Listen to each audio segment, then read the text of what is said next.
खबरों के कई एस्पेक्ट्स होते हैं, हर एस्पेक्ट की बारीकियां आप तक पहुंचाने का काम करता है मिस्टर एनालाइजर।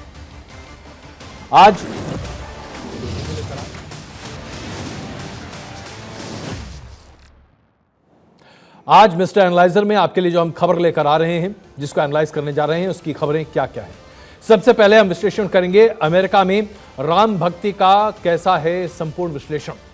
राम भक्ति बड़े पैमाने पर है और सबसे ज्यादा रावण इस बार अमेरिका में जलाने के लिए ऑर्डर किए गए हैं। इसके बाद हम बात करेंगे 2025 में संघ को क्या मिल सकती है महिला प्रधान, क्या संघ का पूरा परिधान बदलने को तैयार है, विश्लेषण इसका करेंगे। फिर बात करेंगे सड़क हादसे में कैसे दम तोड़ रहा है भारत। ट्रैक्टर ट्रॉली ये बना था तो सुविधा के लिए, लेकिन अब लोगों के मौत का काल बन चुका है। और फिर एनालाइज करेंगे यूक्रेन पर राष्ट्रपति पुतिन का पलटवार। यूक्रेन ने राष्ट्रपति पुतिन के ऊपर जो पलटवार किया है वो अपने आप में प्रदर्शित करता है कि आज रूस के सामने यूक्रेन एक शक्ति बनकर उभर रहा है। तो आइए आज की बड़ी खबर सबसे पहली खबर जिसको हम आपके सामने एनालाइज कर रहे हैं। भारत की शक्ति और भारत की शक्ति के उत्सव को बड़े पैमाने पर दुनिया भर में मनाया जा रहा है, और वो इसलिए क्योंकि आज दुर्गा पूजा के नाम पर आप दुनिया के कोने कोने में एक अलग क्रांति दिखाई देंगे। इसकी सबसे बड़ी परिधि यह दिखाई दे रही है कि बुराई पर सच्चाई की जीत। जी हां, जब हम बात करते हैं राम जी की, जो कि भगवान राम अपने रावण को वध करते हुए वापस लौटते हैं अयोध्या, उसके ठीक पहले दशमी क्या है? विजयदशमी। जब बुराई पर जीत होती है सच्चाई की, जब रावण का वध करते हैं राम, इसे मनाता है जब पूरा विश्व, तो उसे कहते हैं विजयदशमी।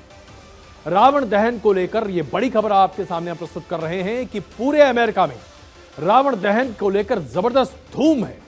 क्या आप विश्वास कर सकते हैं कि आज अमेरिका में भारतीय मूल के लोगों ने 100 से ज्यादा शहरों में दशहरे को धूमधाम से मनाने की योजना बनाई है।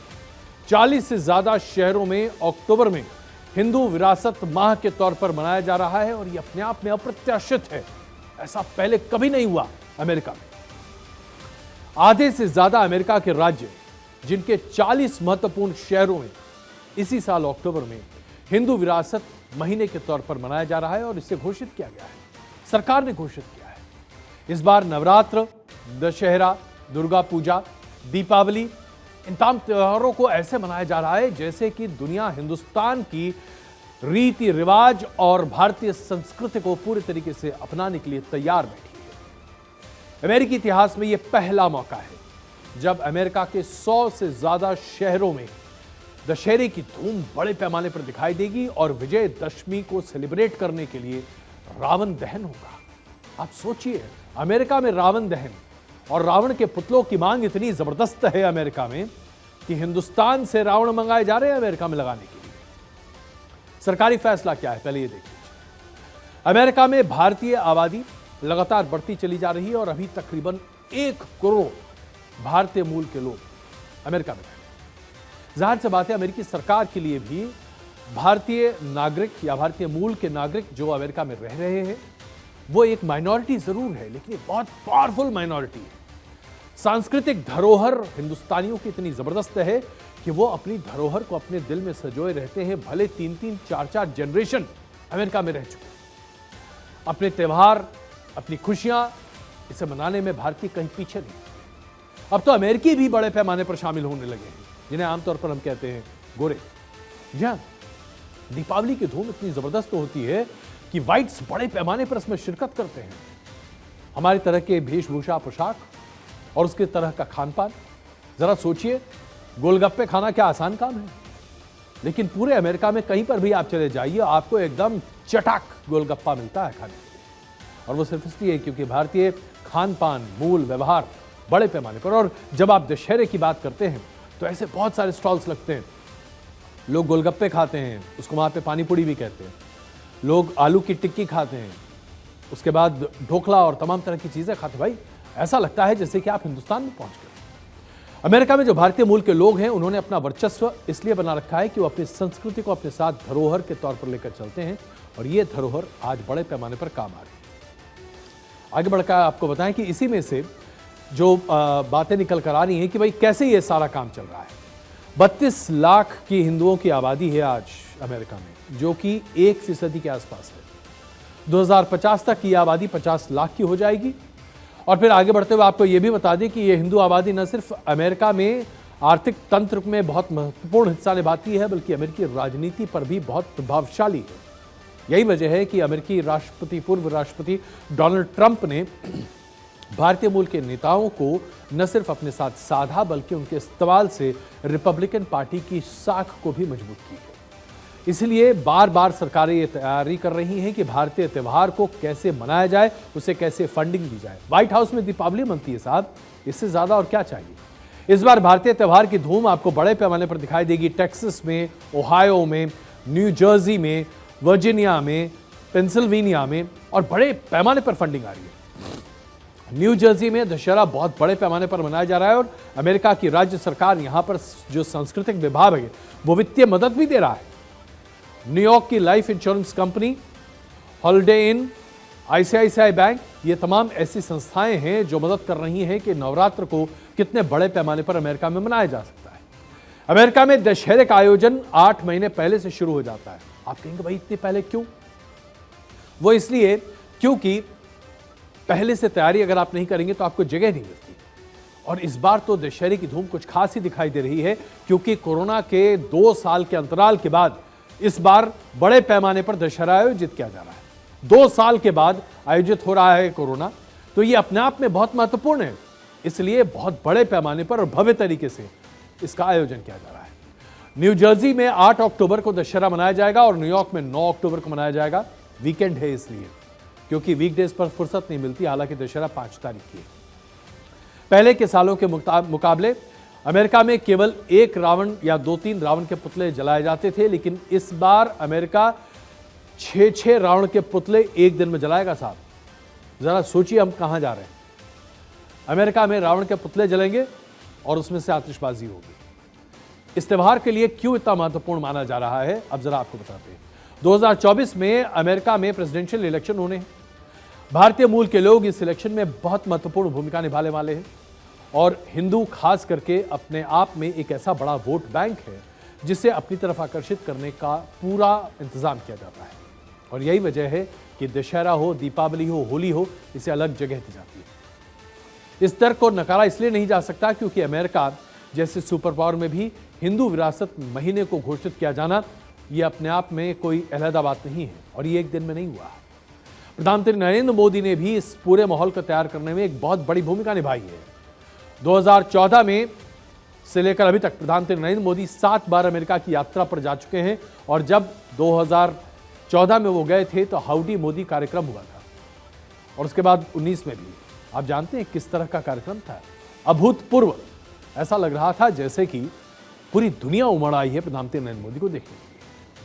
इसके साथ साथ आपको बताएं कि अमेरिका के न्यू जर्सी में दशहरा हमेशा से बहुत पारंपरिक तरीके से मनाया जाता रहा है क्योंकि भारतीय मूल के लोग बड़ी आबादी में यहां पर रहते हैं। अमेरिका के राज्य सरकारों ने यह फैसला लिया है तो अब यूरोप की सरकारों ने भी इस चुनौती को बड़े पैमाने पर स्वीकार कर लिया है क्योंकि अब हर कोई मानने लगा है कि अमेरिका के तर्ज पर यूरोप में भी अब इसी अंदाज में दीपावली, दशहरा और उसके साथ साथ तमाम हिंदू त्यौहार और रीत निभाए जाने चाहिए।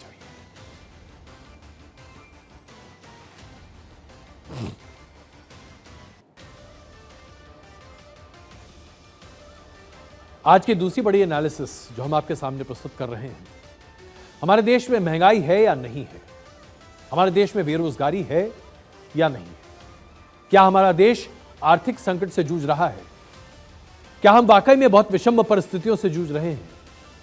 ये ऐसी बातें हैं जिस पर मुख्यतः आप ट्विटर, फेसबुक या इस तरह की तमाम चीजों पर बहुत चर्चाएं देखते होंगे, बहुत सारे अखबार में लेख भी लिखे जाते हैं। लेकिन जब राष्ट्रीय स्वयंसेवक संघ यानी कि आरएसएस जो भारत में जमीन से जुड़कर काम करता हुआ दिखाई देता है, वो अपनी चिंता को प्रस्तुत करता है और देश में एक सकारात्मक नजरिए को प्रस्तुत करने की कोशिश करता है जिसके आधार पर संघ परिवार ये बताना चाहता है कि आज देश में ज्वलंत मुद्दे क्या क्या हैं, तो फिर इस पर गौर करने की बात होती है। आरएसएस के महासचिव दत्तात्रेय होसबोले ने एक वेबिनार में जिन बातों पर अपनी बातों जिन बातों पर लोगों का ध्यान आकर्षित करने की कोशिश की है, वो न सिर्फ आपको सुनना चाहिए बल्कि समझना भी चाहिए, क्योंकि ये भारत की मूल समस्या, जड़ समस्या से जुड़ी हुई है। दत्तात्रेय होसबोले ने कहा कि गरीबी हिंदुस्तान में राक्षस की तरह है। ये एक ऐसी चुनौती है जिसका मुकाबला भारत को मिलकर करना पड़ा। उन्होंने इस बात पर जोर दिया कि देश में आर्थिक असमानता बहुत बड़े पैमाने पर फैल रही है। अमीर और गरीब के बीच में जो खाई है वो लगातार बढ़ती चली जा रही है, और इस खाई के बाई प्रोडक्ट के तौर पर आप देखिए कि हमारे देश में बेरोजगारी एक बहुत बड़ी और ज्वलंत समस्या है। इन तीन बड़ी समस्याओं से निपटना किसी भी भारत सरकार के लिए बहुत महत्वपूर्ण है। अगर आप फौरी तौर पर देखें तो यह बात अपने आप में कितनी बड़ी दिखाई देती है, जहां संघ महासचिव इन मुद्दों पर पूरे देश का ध्यान आकर्षित करते हुए साथ मिलकर इस चुनौती से लोहा लेने की बात करते हैं। दत्तात्रेय होसबोले जी ने कहा कि बीते कुछ सालों में निर्णायक कदम उठाए गए हैं, जिसके जरिए देश आगे बढ़ने की कोशिश कर रहा है, लेकिन सदियों से चली आ रही तमाम समस्याओं का समाधान कुछ एक सालों में नहीं निकल सकता। इसलिए आवश्यक है कि देश जो आज आर्थिक समस्याओं को देख रहा है, उन समस्याओं में जो नीतिगत त्रुटियां हैं उन्हें समझा जाए। वो तमाम नीतियां जो पुरानी सरकारों ने हिंदुस्तान पर लादी हैं, वो तुम्हारे फैसले जो भारत सरकार ने आज तक लिए हैं, उन फैसलों को एक बार फिर से आकलन करना पड़ेगा। उन्होंने कहा कि इस देश पर भारत में कांग्रेस की सरकारों ने 70 साल की में से 60 साल तक राज किया है। कांग्रेसी सरकारों ने जो देश में नीतियां निर्धारित की, वो देश में विषमताएं फैलाने में बड़े पैमाने पर काम करती रही। स्थितियां बदलती रहीं, लोगों ने बदलाव की कोशिश की, लेकिन आज जो बदलाव की कोशिशें हो रही हैं वो अपने आप में बहुत बड़ी हैं, बहुत महत्वपूर्ण हैं, और बदलाव की यही कोशिश आगे चलकर रंग ला सकती है। लेकिन इस बात को हमें स्वीकारना पड़ेगा कि हमारे पास समस्याएं क्या हैं। समस्या यह है कि आर्थिक तौर पर हम पिछड़े हुए हैं। समस्या यह है कि हमारे यहां बेरोजगारी निरंतर बढ़ती चली जा रही है, एक दानव है। और उसके साथ साथ समस्या यह है कि अमीर और गरीब का फासला लगातार बढ़ता चला जा रहा है। अमीर अमीर होता जा रहा है, गरीब गरीब होता जा रहा है, संसाधन सीमित लोगों के हाथों में। दत्तात्रेय होसबोले जी ने संघ से जुड़े स्वदेशी जागरण मंच के वेबिनार में संबोधित करते हुए इन बातों को कहा जो अब आपके सामने रख रहे हैं। उन्होंने कहा कि भारत में आज 20 करोड़ लोग हैं जो गरीबी रेखा से नीचे रहते हैं। क्या आप जानते हैं गरीबी रेखा क्या है? गरीबी रेखा हम उसे कहते हैं जहां 370 रुपए प्रतिदिन की आय भी एक व्यक्ति की ना हो। अगर इससे भी कम आमदनी आपकी है तो आप बहुत बुरी स्थिति में। उन्होंने यह भी कहा कि 23 करोड़ ऐसे भारतीय हैं जो प्रतिदिन 370 रुपए ही कमा पाते हैं। 4 करोड़ लोग हैं जो बेरोजगार हैं, और ग्रामीण क्षेत्र में तकरीबन 2 करोड़ 20 लाख लोग हैं जो आज बेरोजगार हैं। शहरी क्षेत्र में बेरोजगारी जरा कम है, लेकिन फिर भी 1 करोड़ 80 लाख लोग शहरी क्षेत्र में भी बेरोजगार हैं। हमें मानना पड़ेगा कि हमारे देश में बेरोजगारी एक बहुत बड़ी समस्या है। जाहिर सी बात है, कोरोना की वजह से, इस महाकाल की वजह से पूरे देश में बेरोजगारी बढ़ी है, अर्थव्यवस्था चरमराई है।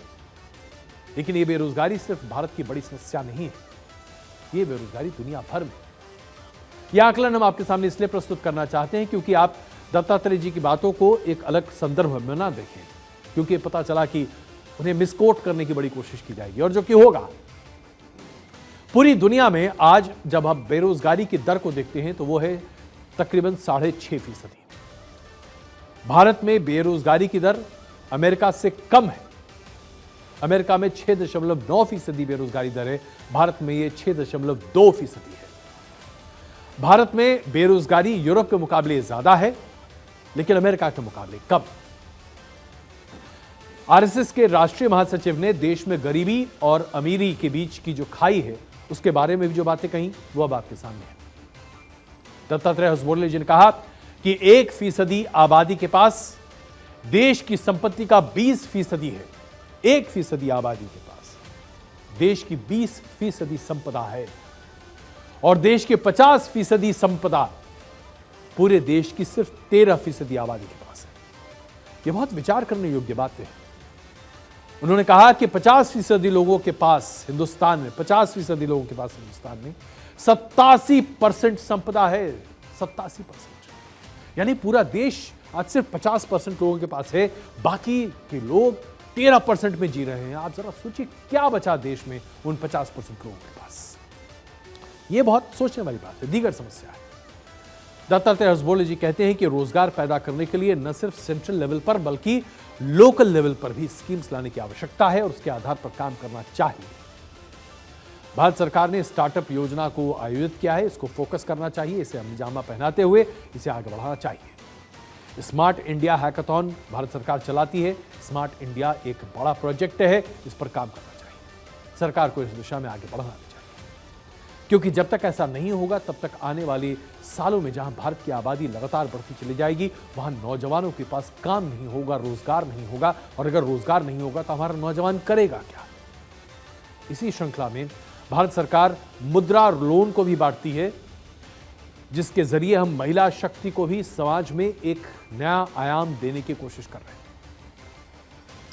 कुल मिलाकर देखा जाए तो संघ परिवार ने और खास करके आरएसएस ने जो बड़ी समस्याएं, ज्वलंत आर्थिक समस्याएं भारत के सामने खड़ी हैं, चाहे वो बेरोजगारी की बात हो, महंगाई की विषमता की बात हो, यानी कि आमदनी की विषमता की बात हो, या फिर संपदा के विषमता की बात हो, इसे बड़े पैमाने पर माना है। अगर दत्तात्रेय हसबोले आज ये मान रहे हैं कि हमारे देश में 20 करोड़ लोग ऐसे हैं जो गरीबी की रेखा के नीचे हैं, तो जरा सोचिए, ये ऐसे लोग हैं जिन्हें दिन में एक बार भी पूरा खाना नहीं मिल पाता। हमारे लिए अफसोस की बात है, 75 साल की आजादी के बाद भी 20 करोड़ लोग आज हिंदुस्तान में ऐसे हैं जिन्हें खाना नहीं मिल रहा। ये बहुत बहुत दुविधा की बात है। लेकिन कई बार ऐसा होता है कि लोग समस्याओं के प्रति आंख मूंद कर खड़े हो जाते हैं, जैसे कि बीजेपी के आईटी सेल के अमित मालवीय जी। उनका कहना है कि CMIE जो रिपोर्ट साझा करती है वो रिपोर्ट सही नहीं है। देश में अगस्त की तुलना में सितंबर में बेरोजगारी कम हुई है, ऐसा CMIE रिपोर्ट कहती है, जो कि पिछले एक साल में अभी तक सबसे कम है। सितंबर में भारत की बेरोजगारी का दर 6.43% था, जो कि दुनिया की औसत बेरोजगारी दर से बस थोड़ा सा कम है। दूसरी तरफ राष्ट्रीय स्वयंसेवक संघ, जो कि एक सामाजिक संगठन है, वो इस परेशानी को बहुत अच्छे तरीके से समझ रहा है और जानता है कि आज हमारे देश में बेरोजगारी एक बहुत बड़ी समस्या है। संघ परिवार की तरफ से यह बात कही जाना और इसका स्वीकारीकरण करना, इसे मानना, यह बताता है कि संघ के कान जमीन पर कितने लगे हुए हैं। संघ के महासचिव अपनी बातों को मुखर तरीके से मंच पर कहते हैं, सार्वजनिक तरीके से। जाहिर सी बात है, सरकार पूरी कोशिश कर रही है, न सिर्फ महंगाई कम करने के लिए बल्कि बेरोजगारी को दूर करके आर्थिक विषमताओं को भी पूरे तरीके से पाटने की कोशिश कर रही है। लेकिन अभी ऐसी स्थितियां उत्पन्न नहीं हो पा रही, जिसकी वजह से असमताएं अभी भी चल रही। तो देश को इसका परिणाम भुगतना पड़ेगा और यह अपने आप में बहुत बड़ी बात हो सकती है। तो यह अपने आप में बहुत बड़ी बात है जो संघ परिवार ने आज मानी है। इसके साथ साथ एक बहुत बड़े बदलाव की खबर भी है, जो आज मैं आपके सामने प्रदर्शित करना चाहता हूं, और यह बदलाव संघ परिवार के ढांचे, उनके स्ट्रक्चरल रिफॉर्म्स की बात है। हम सब जानते हैं कि हमारे देश में महिलाओं को उचित सम्मान ही नहीं मिलना चाहिए, बल्कि आज जब हम महिलाओं के लिए शक्ति पूजा को अपने जीवन का आधार मानते हैं और आज जब हम नवरात्र के बीच मां शक्ति को याद करते हुए उनसे शक्ति की उपासना करते हैं, तो हमें इस बात पर भी विचार करना पड़ेगा कि आज हमारे देश में हम अपनी महिलाओं को क्या सत्ता में और अन्य जगहों पर बराबरी का मौका दे रहे हैं। राष्ट्रीय स्वयंसेवक संघ ने अपने 97 साल के इतिहास में अपनी पूरी परंपराओं को बदलने की एक बहुत बड़ी कोशिश की है। इसका सबसे बड़ा उदाहरण यह है कि विजयदशमी यानी कि दशहरे के दिन पहली बार संघ के इतिहास में एक महिला को दशहरा कार्यक्रम के मुख्य अतिथि के तौर पर आमंत्रित किया गया है। संतोष यादव ऐसी पहली महिला होंगी जो दशहरे के कार्यक्रम में संघ परिवार के मुख्य अतिथि के तौर पर उपस्थित होगी। 2 बार एवरेस्ट फतह कर चुकी संतोष यादव 1992 और 93 में लगातार 2 बार एवरेस्ट पर उन्होंने अपना जीत का रिकॉर्ड हासिल किया है।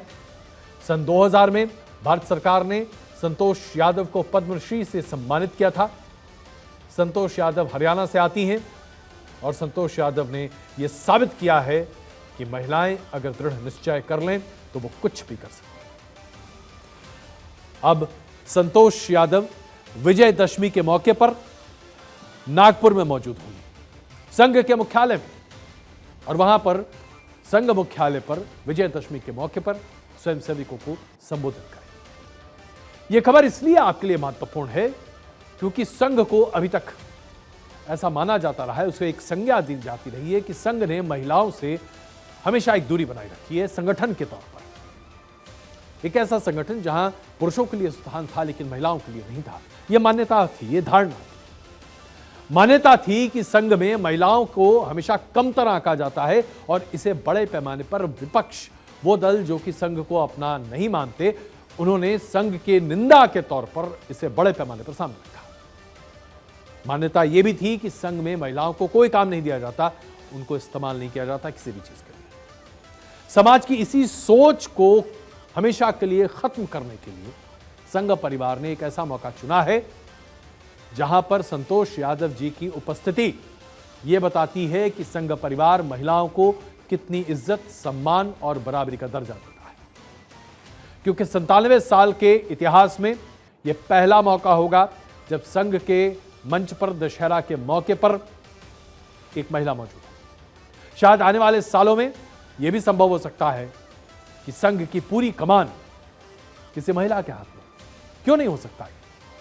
होना चाहिए। संघ परिवार ने अपने दरवाजे खोले। संघ के 97 साल के इतिहास में अभी किसी भी बड़े पद पर किसी महिला को अभी तक उपस्थिति करने का मौका नहीं मिला है।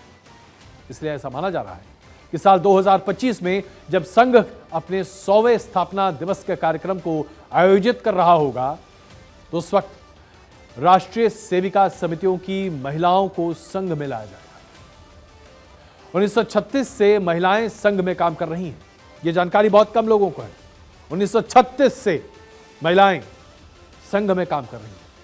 बाल शाखा, तरुण शाखा, राष्ट्रीय सेविका समिति में महिलाएं सक्रिय भूमिका निभा रही हैं। पूरे देश भर में राष्ट्रीय सेविका समिति में 3500 महिलाएं हैं।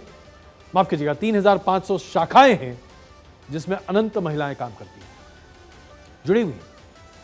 भारतीय जनता पार्टी के प्रमुख और मुखर नेता स्वर्गीय सुषमा स्वराज या फिर सुमित्रा महाजन, जो कि स्पीकर भी थी, संघ की इसी राष्ट्र सेविका समिति से आई हैं। लेकिन इसके बारे में कोई चर्चा नहीं होती, आपको देखेंगे नहीं आप।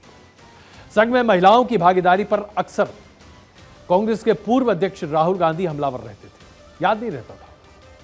हालांकि राहुल गांधी आजकल भारत जोड़ो यात्रा पर निकले हुए हैं, लेकिन हर राज्य में जहां कांग्रेस टूटती हुई दिखाई दे रही है, वहीं पर उन्होंने संघ परिवार पर 15 सितंबर 2021 को जो आरोप लगाया था वो आपको सुनना चाहिए। देखिए, वो अपने आप को हिंदू पार्टी कहते हैं और पूरे देश में लक्ष्मी और दुर्गा पर आक्रमण करते हैं। जहां ये जाते हैं, कहीं लक्ष्मी को मारते हैं, कहीं दुर्गा को मारते हैं और फिर कहते हैं हम हिंदू हैं। ये किस प्रकार के हिंदू हैं? ये झूठे हिंदू हैं। आपने देखा होगा, अभी गांधी जी की फोटो देखी आपने, गांधी जी के साथ आपको 3-4 महिलाएं दिखेंगी ही दिखेंगी। सही? मोहन भगवत के साथ आपने किसी महिला की फोटो देखी है? कभी देखी है? हो ही नहीं सकता। संघ परिवार पर इस तरह के हमले लगातार होते रहे हैं, लेकिन अब जो बात निकल कर आ रही है वो शायद इन हमलों को हमेशा के लिए बंद करने के लिए हो रही है। हम आपको पहले ही बता चुके हैं कि संघ परिवार में 1936 से महिलाओं की सक्रिय भूमिका है। जब संघ केवल 11 साल का संगठन हुआ करता था, तब से संघ परिवार में महिलाओं की भागीदारी रही है। तब लक्ष्मीबाई केलकर ने राष्ट्रीय सेविका समिति की स्थापना की थी। संघ का संगठन है विद्या भारती, संघ का ही संगठन है विद्या भारती सरस्वती शिशु मंदिर। शिशु मंदिर में लड़के लड़कियां सबों को शिक्षा दी जाती है, कोएड स्कूल है। सरस्वती बालिका विद्या मंदिर भी संघ के मार्फत ही चलता है। संघ से जुड़ी शिक्षा भारती पूरे देश भर में बालिकाओं के कौशल और उन्नयन के लिए शिक्षा एवं प्रशिक्षण का काम कर रहा है। इसके साथ दुर्गा वाहिनी विश्व हिंदू परिषद की महिला शाखा है, जो कि महिलाओं को सशक्त करने की कोशिश कर रहा है। तो ये तमाम बातें हैं, लेकिन संघ की निंदा अलग तरीके से होती है। आज जो हम संघ की परिचर्चा आपके सामने लेकर आए हैं, उसमें सबसे महत्वपूर्ण बात यह है कि हो सकता है कि संघ के 100वें साल के स्थापना दिवस के समारोह में हम संघ के प्रमुख के तौर पर एक महिला को देखें, क्योंकि इसकी शुरुआत दशहरे से होगी, जब संघ के मंच पर एक महिला को आप देखेंगे।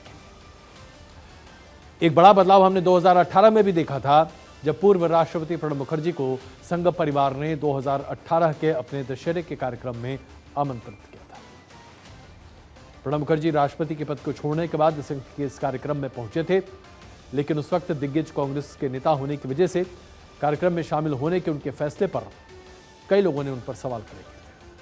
खुद प्रणब मुखर्जी की बेटी और कांग्रेस के नेता शर्मिष्ठा मुखर्जी ने भी उनके कार्यक्रम में न जाने की उनको नसीहत दी। हालांकि प्रणब मुखर्जी ने कहा था कि राष्ट्रवाद किसी धर्म या भाषा में नहीं बटा हुआ है, विविधता भारत की सबसे बड़ी ताकत है और विविधता में भारत को एकता दिखना, ये हर भारतीय का एक नजरिया है।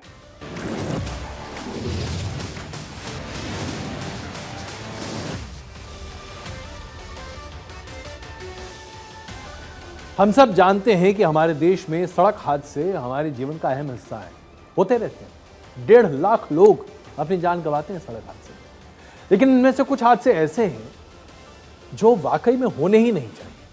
भाई, ट्रैक्टर किस लिए बना था, इसका एनालिसिस कीजिए जरा। ट्रैक्टर बना था ताकि ग्रामीण क्षेत्रों में जो खेत हैं, खलिहान हैं, उनके जोतने में, उनके तमाम तरह के काम और कार्य को करने में ट्रैक्टर का इस्तेमाल किया जाए।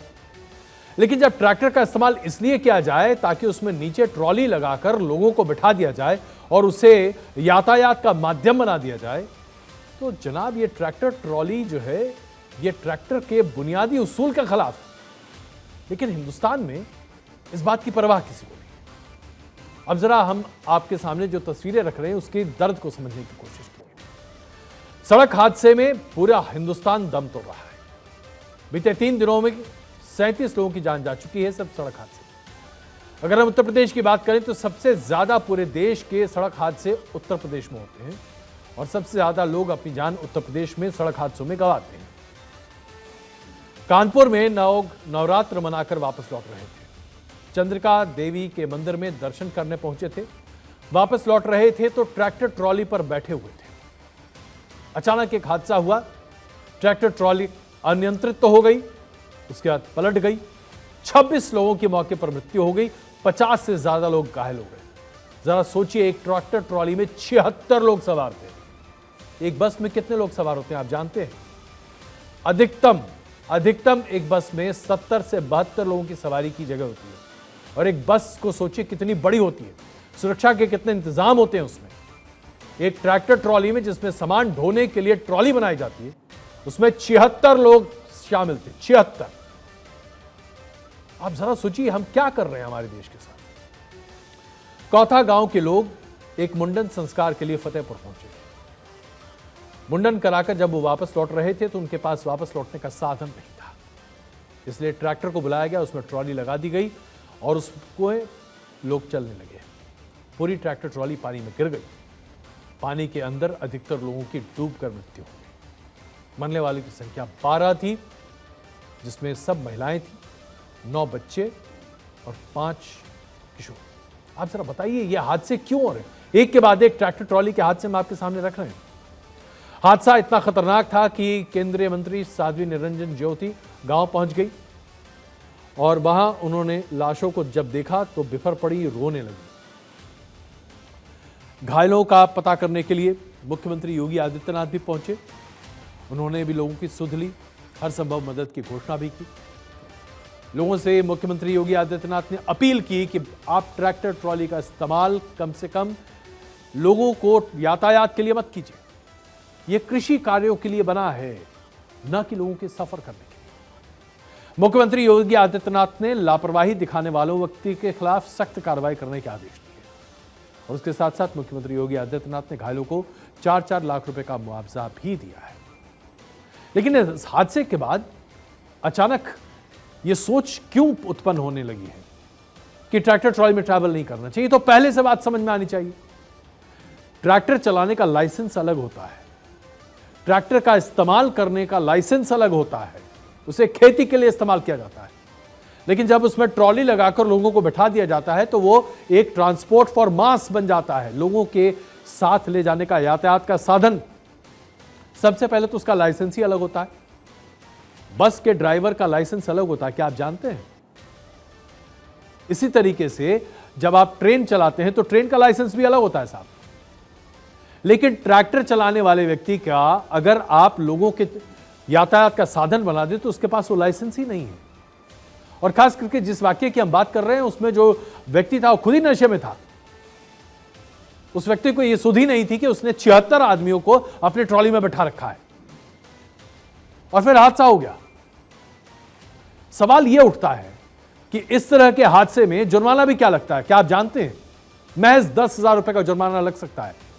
और जिस व्यक्ति ने जो ट्रैक्टर चला रहा था उसकी लापरवाही अगर मिलेगी भी तो 6 महीने की जेल होगी।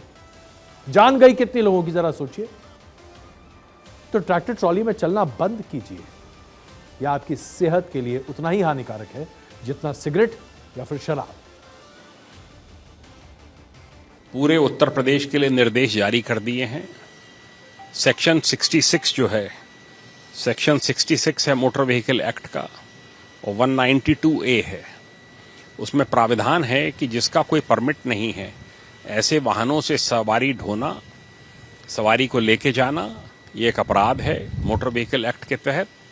इसमें प्रथम अपराध पर 10,000 रुपए का जुर्माना है। उसको लिखकर उन्होंने पूरे प्रदेश में आदेश किया है कि जागृति भी लाई जाए, गांव-गांव इसका प्रचार प्रसार किया जाए, प्रधानों के माध्यम से, औरों के माध्यम से और जनप्रतिनिधियों के माध्यम से। एक ताजा रिपोर्ट के मुताबिक 2021 में हर दिन 10 लोगों की मृत्यु सिर्फ इस तरह के हादसे की वजह से हो रही थी, ट्रैक्टर ट्रॉली और इस तरह के हादसों से। कानपुर में जो सड़क हादसे होते हैं वो क्यों होते हैं, कैसे होते हैं, इसके बारे में भी अब जरा आपको बताते हैं डिटेल। 2019-20 के मुकाबले साल 2021 में ट्रैक्टर ट्रॉली पलटने की वजह से कितनी मौतें हुई, ये सुनकर आप चौंक जाएंगे। 2021 में ट्रैक्टर ट्रॉली में सफर करने वाले 3,899 लोगों की मृत्यु हुई है। 4,000 के आसपास लोगों की जान चली गई सिर्फ ट्रैक्टर ट्रॉली में सफर करने की वजह से। क्या आप ट्रैक्टर ट्रॉली में बैठना चाहते हैं? क्या आप अपनी जान को हाथ पर लेकर, जान पर खेलते हुए ट्रैक्टर ट्रॉली में बैठना पसंद करेंगे? 2020 में ट्रैक्टर ट्रॉली में बैठकर मरने वालों की संख्या है 3,346। 2019 में 4,451 लोगों की मृत्यु हुई जो कि ट्रैक्टर ट्रॉली संबंधित हादसों में मारे गए। ट्रैक्टर ट्रॉली हादसों में घायल होने की संख्या जब आप देखेंगे तो आपके एक्चुअली होश उड़ जाएंगे। साल 2021 में 5,652 लोगों की घायल होने की बात निकल कर आई है। साल 2020 में घायलों की संख्या पहुंच गई 5,240। साल 2019 में यह संख्या थी 8,353। यानी कि अगर आप घायल होने और मृत लोगों की संख्या को जोड़ दीजिए तो भारत में सिर्फ कानपुर के आसपास हर साल 10 से 12,000 लोग या तो मर जाते हैं या घायल हो जाते हैं क्योंकि वो ट्रैक्टर ट्रॉली संबंधित एक्सीडेंट में शामिल होते हैं। यानी कि आप खुद ही मृत्यु काल को बुलाते हैं और कहते हैं आ मुझे स्वर्ग या नरक ले चल। 2021-22 में लॉकडाउन की वजह से हादसों में कमी आई थी, लेकिन 2022 में एक बार फिर से हादसे बढ़ने लगे हैं। ट्रैक्टर ट्रॉली से हादसे क्यों होते हैं, अब जरा इसको समझिए। दरअसल ट्रैक्टर ट्रॉली को किस लिए बनाया गया है? ट्रैक्टर से खेत की खुदाई, कुलाई और इस तरह के काम होते हैं। ट्रॉली इसलिए बनाया गया है ताकि जो मिट्टी की ढुलाई हो, अनाज की ढुलाई हो, इसके लिए बनाया गया। वो अनाज ढोने के लिए बनाया गया है, लोगों को बिठाकर ट्रांसपोर्ट करने के लिए नहीं है। लेकिन आप जब उसमें अनाज की जगह, उसमें बोरों की जगह इंसान को बोरे की तरह भर देंगे तो फिर लोग मरेंगे। हर दिन कानपुर के इलाके में ही सिर्फ 10 लोगों की मृत्यु हो रही है ट्रैक्टर ट्रॉली पलटने से। ट्रैक्टर ट्रॉली लोगों को ले जाने का साधन नहीं है। ट्रैक्टर ट्रॉली खेत और खेती से जुड़े प्रयोग और उसके उपयोग के लिए है, लेकिन संसाधन उपयुक्त तो नहीं होने की वजह से यह आमतौर पर हो रहा है। ये जो ट्रॉली है यह असंगठित खिलाड़ियों का खेल है, क्योंकि इसका डिजाइन फ्लॉड है, इसका सेंटर ऑफ ग्रेविटी सही नहीं है, इसका डिजाइन ये सपोर्ट नहीं करता है कि उस पर लोग बैठें, इंसान बैठें। बोरियों को लादने के लिए बनाया जाता है, इंसान को बोरियों की तरह लादने के लिए नहीं। इसीलिए ट्रैक्टर से जब ट्रॉली को अटैच किया जाता है तो उसका अटैचमेंट भी सही नहीं हो पाता। ट्रैक्टर अपनी गति से चलता है, ट्रॉली अपनी गति से चलता है, दोनों की गति एक दूसरे से मैच नहीं करती, ट्रॉली उलट जाती है, लोग मर जाते हैं। आप जरा सोचिए ये क्या है, हम क्या खेल खेलते हैं अपने जीवन के साथ। तो ट्रैक्टर ट्रॉली पर यातायात का इस्तेमाल करना अपने आप में बहुत ही गलत है। इसके साथ साथ इस पूरे इलाके में अगर आप कानपुर से लेकर नोएडा तक की बात कर लीजिए तो सबसे बड़ी बात जो निकल कर आती है वो ये है कि इस पूरे इलाके में ट्रैक्टर चलाने वाले लोग आमतौर पर नशे को बहुत आसानी से इस्तेमाल करते हैं। ट्रॉली को ओवरलोड कर देते हैं। सड़क पर आप देखिए गन्ने लेकर ट्रॉली जब जाते रहते हैं ऐसा लगता है कि सब चारों तरफ से उलट जाएगा पूरा मामला।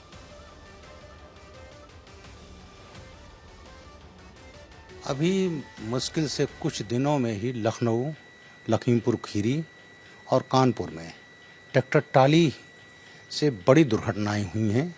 अकेले कानपुर में 26 लोगों की जान चली गई। एक्चुअली ट्रैक्टर और ट्रैक्टर ट्राली ये कृषि कार्य के लिए बने हैं। ट्राली का प्रयोग कृषि उपजों को इधर उधर ले जाने के लिए है, ना कि सवारी ढोने के लिए। तो ये जो बढ़ती घटनाएं हैं ट्रैक्टर ट्राली से घटनाएं हुई हैं, क्योंकि वो जो सुरक्षा के मानक हैं, परिवहन के मानक हैं, वो किसी तरह से पूरा नहीं करता। तो जो बढ़ती हुई घटनाओं के लिए उत्तर प्रदेश सरकार ने जो ट्रैक्टर ट्राली से सवारी ढोने, ट्रकों से सवारी ढोने की जो प्रतिबंध लगाया है वह स्वागत योग्य है। अब एक और तथ्य है जो आपके सामने रखते हैं। क्या आप जानते हैं कि ट्रैक्टर ट्रॉली से होने वाले हादसे आमतौर पर कब होते हैं? अब लोग कह देंगे इसे शनिदेव से जोड़ते हुए, लेकिन ये आमतौर पर शनिवार को होते हैं। इसलिए शनिवार को इस पूरे इलाके में, कानपुर के बेल्ट में खूनी शनिवार कहा जाता है। एक रिपोर्ट के आधार पर दिल्ली में शनिवार को सबसे ज्यादा हादसे होते हैं। 4 घंटे सबसे ज्यादा खतरनाक होते हैं, वो है रात के 8 बजे से लेकर रात 12 बजे तक। सबसे ज्यादा सड़क हादसे पूरे एनसीआर में इसी वक्त होते हैं, और इससे भी ज्यादा हादसे होते हैं रात 10 बजे से 12 बजे के बीच में। शुक्रवार और शनिवार और रविवार को सबसे ज्यादा रोड हादसे होते हैं। 2020 में लॉकडाउन की वजह से सड़क हादसे काफी कम हुए थे, लेकिन अब 22 आते आते सड़क हादसों की संख्या लगातार बढ़ती चली जा रही है। एक रिपोर्ट यह भी बताती है कि अधिकतर सड़क हादसे नशे की वजह से होते हैं। चूंकि वीकडेज में यानी कि मंडे से लेकर फ्राइडे तक लोग काम करते हैं और अगले दिन काम जाने का टेंशन रहता है, इसलिए नशे की लत में या नशे की हालत में गाड़ी चलाने की संभावनाएं कम दिखाई देती हैं। लेकिन जैसे ही फ्राइडे शाम होती है और शनिवार की शाम होती है, नशे की लत हावी हो जाती है गाड़ियों पर भी और इंसान के दिमाग पर भी, जिसकी वजह से अगर आप सिर्फ 2021 के आंकड़े देखें तो शनिवार को रात 8 बजे से 12 बजे के बीच में प्रतिदिन, प्रति शनिवार 65 लोगों की मृत्यु होती है सड़क हादसे में, और रात 10 बजे से लेकर 12 बजे तक के बीच में हर शनिवार को 37 से 40 लोग मर जाते हैं। यह आंकड़े अपने आप में बहुत कुछ कह रहे हैं साहब। सिर्फ आंकड़ों को देख लीजिए और आपको समझ में आ जाएगा। जैसा कि अभी हमने आपको बताया, ट्रैक्टर ट्रॉली पर बैठ के लोग अपनी मौत को आमंत्रित करते हैं। दूसरा एक बहुत बड़ी समस्या है जो पूरे एनसीआर में और उसके साथ साथ पश्चिमी उत्तर प्रदेश और हरियाणा में जहां जहां पर हाईवे बने हुए हैं और अच्छी अच्छी सड़कें हैं, वहां पर रॉन्ग साइड पर ट्रैक्टर चलते आपको मिलेंगे। रॉन्ग साइड पर, क्या आप जानते हैं कि रॉन्ग साइड पर ट्रैक्टर चलाने का मतलब क्या होता है? अंधेरा होता है, घुप, जिसमें ट्रैक्टर की बत्ती होती है गुल, सामने से आदमी चला रहा होता है गाड़ी, अचानक दिखाई देती है ट्रैक्टर ट्रॉली और उसके बाद हो जाती है जय श्री राम। आप जरा सोचिए, हम क्या करते हैं अपने जीवन के साथ, हम कैसा खेल खेलते हैं अपने जीवन के साथ।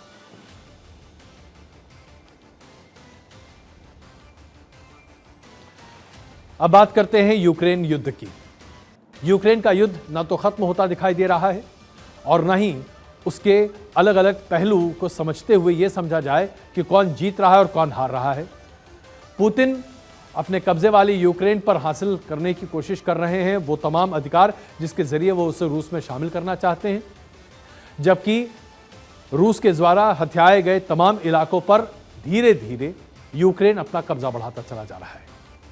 हाल ही में खबर आई थी जहां हमने आपको बताया था कि राष्ट्रपति पुतिन ने 4 इलाकों को रूस में शामिल कर लिया है। अब यह खबर आ रही है कि राष्ट्रपति पुतिन ने जिन 4 इलाकों को अपने साथ किया था, रूस में शामिल किया था, लुहांस्क, दोनेत्स्क, ज़पोरिज़िया और खेरसन, इन सभी इलाकों में से अब धीरे धीरे यूक्रेन अपनी बढ़त बनाने में लगा हुआ है। अब यूक्रेन और रूस की जो जंग है वो अलग मोड़ पर जाती हुई दिखाई दे रही है और अब यूक्रेन रूस पर बड़ा पलटवार करता हुआ दिखाई दे रहा है। यूक्रेन की प्रेसिडेंट ज़ेलेंस्की ने यह दावा किया है कि यूक्रेनी सेना ने डोनेट्स्क प्रांत में लाइनमैन को वापस अपने नियंत्रण में ले लिया है। ज़ेलेंस्की का दावा है कि यूक्रेनी सेना लाइनमैन के पूर्वी लॉजिस्टिक्स हब को अब अपने तरफ कर चुकी है। खोरसान के अरखानहेल्स्क और मायरोलिबिया पर भी अब यूक्रेन ने अपना कब्जा जमा लिया है। नेटो के महासचिव जॉन स्टोल्टनबर्ग ने कहा है कि लाइनमैन पर लहराती यूक्रेनियन झंडे रूसी सेना को हटाने की इस बात की पुष्टि करते हैं। तो आइए अब आपको बताते हैं कि रूस और यूक्रेन की इस लड़ाई में लाइनमैन का कितना महत्वपूर्ण स्थान है। लाइनमैन रूसी सेना के लिए जर्मनी संपर्क बनाने का एक महत्वपूर्ण जमीनी संपर्क बनाने का एक महत्वपूर्ण केंद्र है। रूस के यहां करीब 6000 सैनिक डिप्लॉयड हैं और लाइनमैन खार्किव से 160 किलोमीटर की दूरी पर है। रूसी जनमत संग्रह के बाद यूक्रेनी सेना ने यहां घेराबंदी की थी और दावा किया था कि जवाबी हमले पर रूस इस इलाके को आजाद कर लेगा। अब बड़ा सवाल यह है कि केवल 8 महीने से जो कि युद्ध चल रहा है यूक्रेन और रूस के बीच में, वो क्या एक चिंगारी फिर से भड़कती हुई उसकी दिखाई दे रही? दरअसल रूसी सेना ने 2 सितंबर को ही आत्मघाती ड्रोन से यूक्रेन के राष्ट्रपति ज़ेलेंस्की के होम टाउन और पास के दूसरे इलाकों को निशाना बनाया था। रूसी सेना के इस हमले से यूक्रेन भड़क गया, जिसका नतीजा यह हुआ कि रूस को लाइनमैन से हाथ धोना पड़ा। ज़ेलेंस्की के होम टाउन में रूसी सेना का यह हमला एक स्कूल पर हुआ, जिसमें स्कूल की 2 मंजिलें पूरी तरीके से तबाह हो गई। दावा यह किया जा रहा है कि आत्मघाती हमलों के लिए रूसी सेना ने ईरान निर्मित ड्रोन का इस्तेमाल किया है। लाइनमैन में रूस के हाथों से फिसल जाने के बाद अब क्रेमलिन के लिए एक बड़ा झटका इसे माना जा रहा है। यूक्रेन में तबाही मचाने के लिए रूस ईरान की आत्मघाती ड्रोन शाहिद 136 का इस्तेमाल कर रहा है। इस ड्रोन की खासियत यह है कि यह जोड़े में उड़ता है और टारगेट को लॉक करके उसे तबाह कर देता है। यूक्रेन के इसी ईरानी ड्रोन में सेल्फ प्रोपेल्ड हावित्ज़र और बख्तरबंद वाहनों को भी नष्ट करने की पूरी क्षमता है। आइए बताते हैं आपको कि यूक्रेन के ज़पोरिज़िया न्यूक्लियर प्लांट में क्या स्थिति है। इस प्लांट पर लंबे समय से रूस की सेना ने अपना कब्जा जमा रखा है। अमेरिका भी रूस से अपनी सेना प्लांट से हटाने के लिए कह चुका है, लेकिन 4 प्रांतों के विलय की घोषणा के बाद रूस और ज्यादा अग्रेसिव हो चुका है। रूसी सेना पर अब ज़पोरिज़िया न्यूक्लियर प्लांट के चीफ इगोर मुराशोव के अपहरण का आरोप लग रहा है। यूक्रेन का आरोप है कि विलय की घोषणा के बाद रूसी सेना ने न्यूक्लियर प्लांट के चीफ को अगवा कर लिया है। चीफ इतोहोर मुशर्रफ को रूसी सेना किसी अज्ञात जगह पर ले गए हैं। इशरफ मोतरेफ की आंखों पर पट्टी बांध दी गई है। IAEA के डायरेक्टर ने उम्मीद जताई है कि इशोर बहुत जल्द सुरक्षित वापस लौट आएंगे, हालांकि रूस ने उनके किडनैपिंग से इनकार नहीं किया है। रूस यूक्रेन युद्ध में नेटो की भूमिका भी अहम मानी जा रही है। डोलोनोस्क, लुहांस्क, खोर्सेन और जपरीजिया पर रूस कब्जे के बाद यूक्रेन के राष्ट्रपति जेलेंस्की ने नेटो की सदस्यता के लिए आवेदन किया था। यूक्रेनी राष्ट्रपति ने कहा है कि उन्होंने तत्काल प्रभाव से नेटो की सदस्यता मिलनी चाहिए थी। यूक्रेन के इस फैसले से पुतिन भड़क उठे थे, लेकिन यूक्रेन के आवेदन के बाद जब नेटो के 9 देश मेंबरशिप के समर्थन में उतर आए, सभी ने साझा बयान दिया और कहा कि यूक्रेन को तत्काल नेटो की सदस्यता दी जानी चाहिए। सभी कब्जे वाले क्षेत्र को तुरंत रूस को हटाकर रूस के नेटो देशों के साथ अपने संबंधों को भी ठीक करना चाहिए। यूक्रेन के समर्थन में उतरे चेक गणराज्य, एस्टोनिया, लातविया और लिथुआनिया हैं। उत्तरी मकदूनिया, मॉन्टेनीग्रो, पोलैंड और रोमानिया के साथ साथ स्लोवेकिया ने भी इस बात का समर्थन किया था।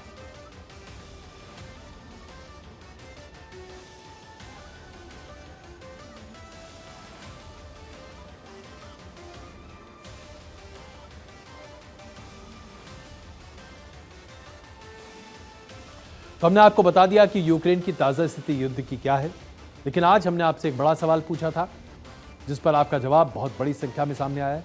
हमने आपसे यह सवाल पूछा था कि 2025 में संघ में महिला प्रधान होंगी। जनता की राय यह है, 61.5% हमारे दर्शक के मानते हैं कि 2025 में संघ में महिला प्रधान होंगी, जबकि 38.5% लोग ये मानते हैं कि ऐसा नहीं होगा। लेकिन आप जिस तरह से अपनी बातों को और अपनी राय को हमारे सामने रख रहे हैं, वो प्रदर्शित करता है कि आज देश में कितने बड़े पैमाने पर लोग इस बात को मानने लगे हैं कि महिलाओं को उचित भागीदारी जरूर मिलनी चाहिए। मिस्टर एनालाइजर में आज के लिए बस इतना ही। हमें लगातार देखते रहिए। बहुत धन्यवाद।